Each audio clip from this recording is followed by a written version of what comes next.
नमस्कार दोस्तों, हमारे एसएम विजय चैनल में आपका बहुत बहुत स्वागत है। शिक्षा मित्रों से रिलेटेड न्यूज़ जानने के लिए चैनल को सब्सक्राइब करें तथा बेल आइकन को दबाएं ताकि आने वाली वीडियो की नोटिफिकेशन आपके पास सबसे पहले पहुंच सके। धन्यवाद। हमने उत्तर प्रदेश में ही पहली बार देखा कि किस तरह से उत्तर प्रदेश में नौजवान सुहागिन महिलाओं ने अपना सिर मुंडाया, शिक्षा मित्रों ने, क्योंकि सरकार उनकी नौकरियां खा रही है। नौकरियों के लिए नौजवान महिलाओं को, सुहागिन महिलाओं को सिर मुंडाकर विरोध प्रदर्शन करते हुए हमने उत्तर प्रदेश में ही पहली बार देखा। ये कहते थे हम किसान की फसल का दोगुना दाम देंगे। दोगुना तो छोड़ दीजिए योगी जी, आप बस थोड़ा सा अपना नाम छिपा के आज उत्तर प्रदेश की किसी मंडी में जो दाम आपकी सरकार ने तय किया है उस पर फसल बेच के दिखा दीजिए। मैं चैलेंज कर रहा हूं। आप किसान के हित की बात करते थे, कहते थे हम फसल का दोगुना दाम देंगे। दोगुना तो छोड़ दीजिए, जो दाम आपकी सरकार ने तय किए हैं बिना नाम बताए एक मंडी में जाके, सरकारी सिस्टम में जाके एक किसी फसल को आप केवल और केवल जो एमएसपी आपने डिक्लेयर किया उस पर बेच के दिखा दीजिए। आज कहीं भी एक भी जगह पे, हर जगह आधे दाम मिल रहे हैं किसानों को, आज हर जगह। और जब किसान अपनी फसलों के दाम के लिए सड़क पे बैठा तो भारतीय जनता पार्टी उनको आतंकी कहती है, गुंडे कहती है, मवाली कहती है। जो लोग कहते थे हम किसान की फसल दोगुना दाम करेंगे, वो आज किसानों को फसल के दाम मांगने पे कह रहे हैं गुंडे हो, मवाली हो, आतंकवादी हो उनको। और बिजली महंगी, किसानों की सबसे बड़ी मार किसानों के ऊपर जो योगी सरकार ने दी है कि बिजली की महंगाई आज सारे देश में सबसे ज्यादा उत्तर प्रदेश के किसानों को झेलनी पड़ रही है, चरम पे पहुंच गया है। ये महिलाओं की सुरक्षा की बात करते थे, मैंने हाथरस की बात अभी की, बलरामपुर में हमने देखा, लखीमपुर खीरी में हमने देखा, इतने कांड हुए आज। और उत्तर प्रदेश के अखबार, आप ही सब लोग रिपोर्ट करते हैं, 6 साल 8 साल 10 साल की बच्चियों के बलात्कार की खबरों से भरे पड़े रहते हैं। यह है योगी सरकार की महिला सुरक्षा योजना, यह है आदित्यनाथ जी का महिला सुरक्षा गवर्नेंस। 6 साल 8 साल 10 साल की बच्चियों के बलात्कार की रोजाना खबरें पढ़ने को मिलती हैं, आपका दिल नहीं हिलता है? दिल्ली में क्या, देश भर में बल्कि दुनिया भर के लोगों का दिल हिला दिया बलरामपुर कांड ने, जो हाथरस कांड हुआ, लखीमपुर खीरी कांड हुआ। लेकिन उत्तर प्रदेश की सरकार गुंडों के साथ खड़ी नजर आई, बलात्कारियों के साथ खड़ी नजर आई। जो योगी सरकार को, राम के नाम की बात करने वाली जिस योगी सरकार को परिवारों के साथ खड़ा होना चाहिए था, वो राक्षसों के साथ खड़ी नजर आई। ये तो शर्म आती है। शिक्षा की बदहाली का आलम आप सब जानते हैं। मैं उत्तर प्रदेश के शिक्षा मंत्री के रूप में मैंने सोचा, जब उत्तर प्रदेश के लोग इतनी बड़ी बात कर रहे हैं, उत्तर प्रदेश के सरकार इतनी बड़ी बात कर रही है, तो एक स्कूल हम भी देख लेते हैं। मैं जब उनका स्कूल देखने गया, उन्होंने खुद बुलाया, बहस करने के लिए नहीं आए। जब मैंने कहा अच्छा चलो हम ही स्कूल देख लेते हैं, तो चारों तरफ पुलिस का घेरा बना के मुझे बीच सड़क पर रोक दिया, नहीं स्कूल नहीं देखने जा सकते। उत्तर प्रदेश के स्कूल नहीं देखने देते हैं। और ये कहते हैं हम 4 साल पहले, 4.5 साल पहले कहते थे स्कूल अच्छे करेंगे, हम शिक्षा की व्यवस्था अच्छी करेंगे। स्वास्थ्य में इन्होंने जो किया, दावे जो भी हों, 4.5 साल में इन्होंने स्वास्थ्य में जो काम किया है उसकी नज़ीर आपको समझ में आएगी। आप कोरोना के समय के केवल अखबार पढ़ लीजिए, उत्तर प्रदेश के अखबारों में तस्वीरें छपी हुई थी। मेरा दिल दिल्ली में बैठे हुए दहलता था कि किस तरह से अप्रैल और मई के महीने में लोगों ने अपने लोगों को, उनको इतनी डेथ हुई कोरोना से कि उनको नदियों के किनारे दफनाना पड़ा। बिजली, जैसा मैंने कहा, आज सबसे महंगी उत्तर प्रदेश में मिल रही है। तो 4.5 साल की इस लूट, भ्रष्टाचार, दंगाइयों के साथ खड़ी, गुंडाराज के साथ खड़ी सरकार को हटाने के संकल्प के साथ आज हम तिरंगा यात्रा निकाल रहे हैं। और भगवान राम का आशीर्वाद, संतों का आशीर्वाद हमें मिला है। हम इस तिरंगे के नीचे खड़े हर एक उत्तर प्रदेश वासी को अच्छी बिजली, अच्छी शिक्षा, अच्छे स्वास्थ्य, अच्छा रोजगार, किसानों को अच्छी जिंदगी, महिलाओं को सुरक्षा, इसके संकल्प के साथ में ये यात्रा निकाल रहे हैं। मुझे उम्मीद है आपके कुछ प्रश्न होंगे, मैं उनके जवाब देना चाहूंगा। संजय भाई, सिसोदिया साहब, अयोध्या से तिरंगा संकल्प यात्रा, राष्ट्रवाद और हिंदुत्व का जो मुद्दा बीजेपी का रहा है, क्या उसका ये जवाब है या उसको घेरने की कोशिश है, या आप भी राष्ट्रवाद और हिंदुत्व के मुद्दे पर चलने के लिए आगे बढ़ रहे हैं? राष्ट्रवाद भी है, हिंदुत्व भी है, बाकी सब धर्म भी हैं, लेकिन साथ साथ जवाब यह है कि इस तिरंगे के नीचे खड़े होके 4.5 साल पहले उत्तर प्रदेश के लोगों ने इस तिरंगे की आन बान शान के लिए वोट दिया था। आज तिरंगा लेके हम सवाल पूछने निकल रहे हैं कि बताओ कहाँ है स्कूल, बताओ कहाँ है अस्पताल।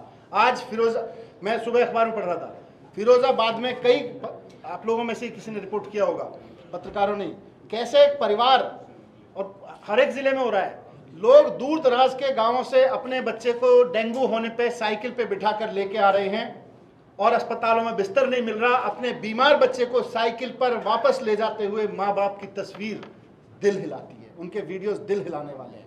आज पूछने निकल रहे हैं हम कि बताइए ये कैसा राष्ट्रवाद है भारतीय जनता पार्टी का, ये कैसा हिंदुत्व है भारतीय जनता पार्टी का। सर पंजाब या यूपी के तुलना में किसको कहाँ ज्यादा अपने को अच्छा महसूस करेंगे? पंजाब में भी बहुत अच्छा है और उत्तर प्रदेश में भी हमारी टीम बहुत अच्छा काम कर रही है।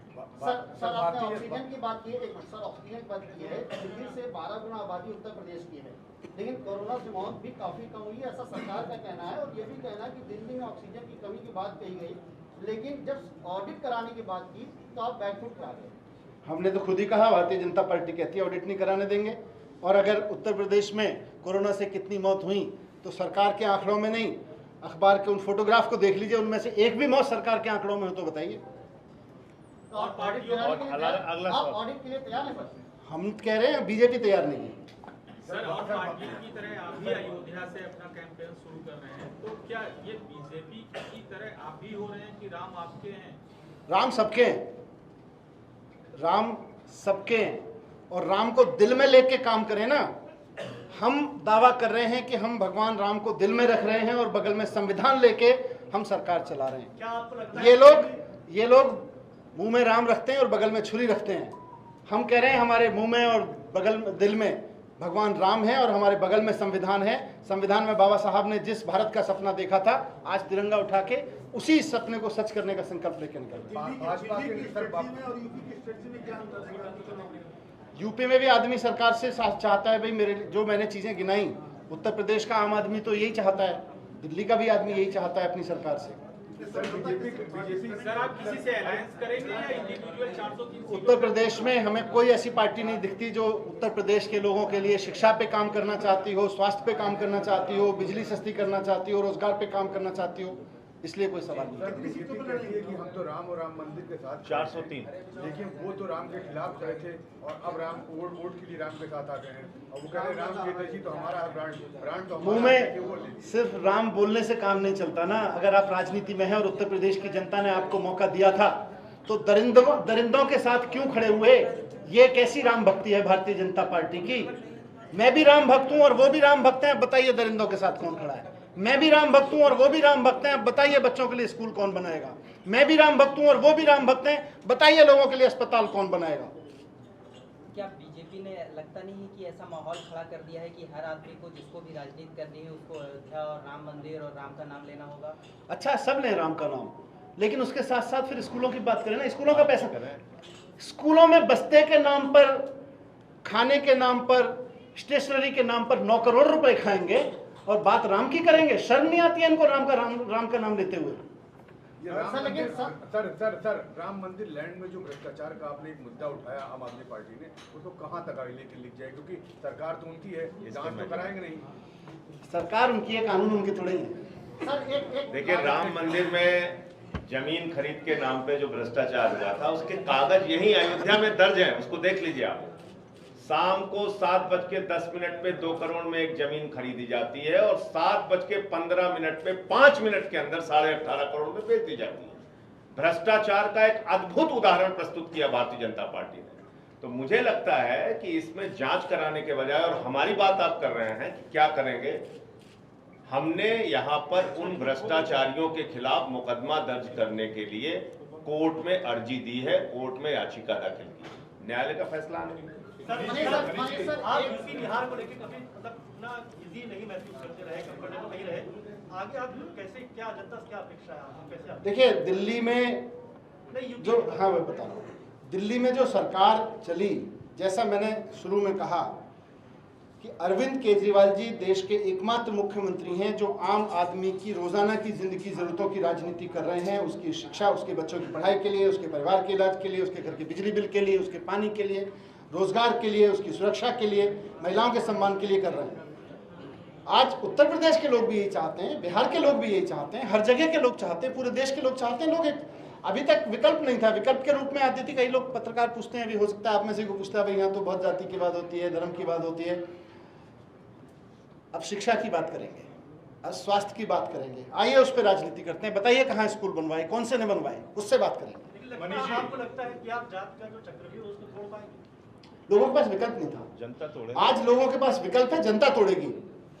मनीष जी, एक 2 दिन की दिल्ली को लेकर है, उमर खालिद को छुड़ाने को लेकर एक कैंपेन चल रही है जिसमें तमाम एमिनेंट पर्सनालिटीज हैं, लोग हैं, प्रशांत भूषण जी हैं, सैदा हामिद हैं, सिद्धार्थ पदराजन हैं, और उनका कहना ये है कि सरकार ने दमनकारी नीति के तहत और सीए का, एनआरसी का जो मुखालफत करने वाले, विरोध करने वाले लोग थे उनको जेल में डाल रखा है। आप क्या समझते हैं कि मुहिम ठीक है, सही रास्ते पर? मुझे लगता है कोर्ट ने इस सारे संबंधों में जितने फैसले दिए हैं अभी तक, वो सभी को बहुत अच्छे से स्वीकार रहे हैं और कोर्ट पे भरोसा करना चाहिए। आपकी ये 2 दिन की यात्रा थी। उगाहट है कि मुख्यमंत्री योगी आदित्यनाथ अयोध्या से चुनाव लड़ेंगे। बनारस में मोदी जी के खिलाफ केजरीवाल जी चुनाव लड़ेंगे। अगर योगी जी अयोध्या से लड़ते हैं तो उनके खिलाफ आपका? देखिए, कौन कहाँ से चुनाव लड़ेगा वो उनकी पार्टी का डिसीजन है। हमें जिन मुद्दों पे चुनाव लड़ना है, हमें जनता के बीच में जो चीज़ें रखनी है कि भाई 4.5 साल में जिस पार्टी ने केवल गुंडा राज, शिक्षा के नाम पे चोरी, अस्पताल के नाम पे चोरी, इन सब के अलावा कुछ नहीं किया, जनता उसको भी देखेगी। सर, संत ने एक सवाल उठाया है। एक मिनट सर, अब्बाजान बहुत चर्चा में इस समय आपकी पार्टी का क्या टीम है? अरे पूछिए अब्बा जान जाने और वो जाने। सर, आप पूछिए सर, समर सर पूछिए। अमर भाई पूछिए। सर, संतों ने एक सवाल उठाया है कि जब यहाँ पर राम मंदिर के विषय को लेकर आपकी आवश्यकता थी, उस समय आपने कोई सवाल नहीं किया, कोई जवाब नहीं दिया, कुछ नहीं बोले, लेकिन अब जब राम मंदिर बन रहा है उसके बाद आप रामलला का दर्शन कर रहे हैं और राम के विषय में बोल भी रहे हैं। संतों के दिल में तो बहुत कुछ है। देखिए, पता नहीं आप कहां से ये बात कह रहे हैं। प्रभु श्री राम के मंदिर के पुजारी आचार्य सत्येंद्र दास जी, उन्होंने इस पे सवाल उठाया।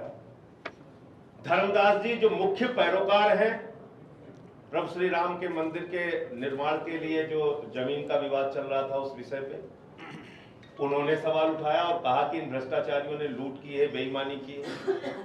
दिलीप दास जी ने जो अयोध्या के संत हैं, उन्होंने सवाल उठाया। ऐसे तमाम संत सवाल उठा रहे हैं कि प्रभु श्री राम के मंदिर के नाम पर भ्रष्टाचार और बेईमानी, घोटाला नहीं होना चाहिए। चंदे में भाजपाई अगर अपनी ओर से कुछ बयान दे रहे हैं तो जो चोरी में शामिल है वो तो अपने बचाव की बात करेगा ही।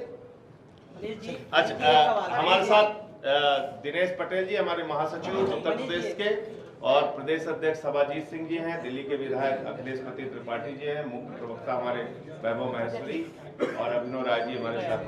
अलायंस पे एक सवाल हो जाए। अलायंस पर समाजवादी पार्टी के साथ आपकी बड़ी नजदीकी हो रही थी, आखिर में ब्रेक लग गया, क्या सीटों का तालमेल नहीं हो पाया, बैठ नहीं पाया? नहीं, हमारा तो तालमेल जिससे भी हो सकता है, किसी से मुद्दों पे हो सकता है, शिक्षा पे, स्वास्थ्य पे, बिजली पे, पानी पे। हम जो राजनीति कर रहे हैं उत्तर प्रदेश में किसी ने की नहीं।